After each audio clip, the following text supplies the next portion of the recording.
Now I'm going to make the honey buttercream that goes with the sangria cake. I'll begin by taking my honey and cooking it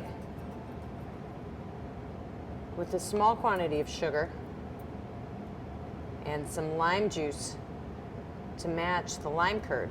I'm going to take this mixture and I'm going to cook it to 240 degrees. I will use a small quantity of water just to help dissolve that sugar. The acidity that's inherent in the honey will help resist crystallization while I'm cooking the sugar, which will in turn help keep this nice and fluid. In the meantime, I have my egg whites at room temperature. They're very clean so that they'll whip up easily. It's important that you don't have any fat in contact with your egg whites or they won't want to whip. And I'm going to whip these on high speed until they're frothy. Once they're frothy, I'll turn off the machine and I'll just hold it until my sugar and honey solution is cooked to 240 degrees. You can use a thermometer for checking your temperature. I prefer, however, to actually use the ice water.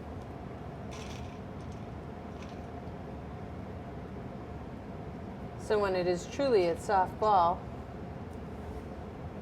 my honey will form a nice, soft, golden ball. I turn this back onto high speed. I'm going to shock the mixture to stop the carryover cooking. And I'm going to carefully stream it between the side of the pot and the beater. Again, I have this whipping on high speed. And I want to add this very gradually.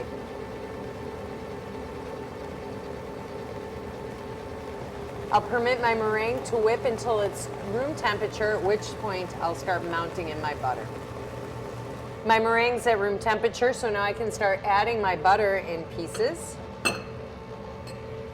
My butter should be slightly cold, so it's a good idea to sort of squish it in your hand before you drop it in so it emulsifies really well.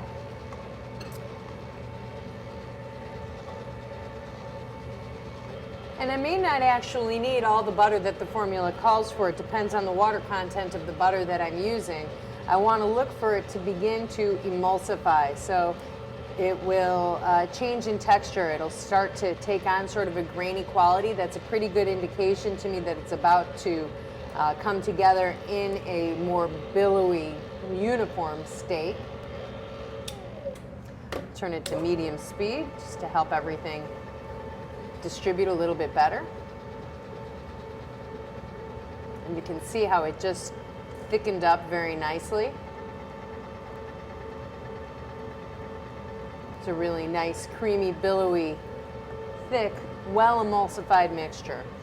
So I always say when you have the overwhelming urge to stick your face in the bowl, you have a nicely emulsified buttercream. I'm going to add a little salt just to balance out the flavor. And my buttercream is now ready to apply to my cake.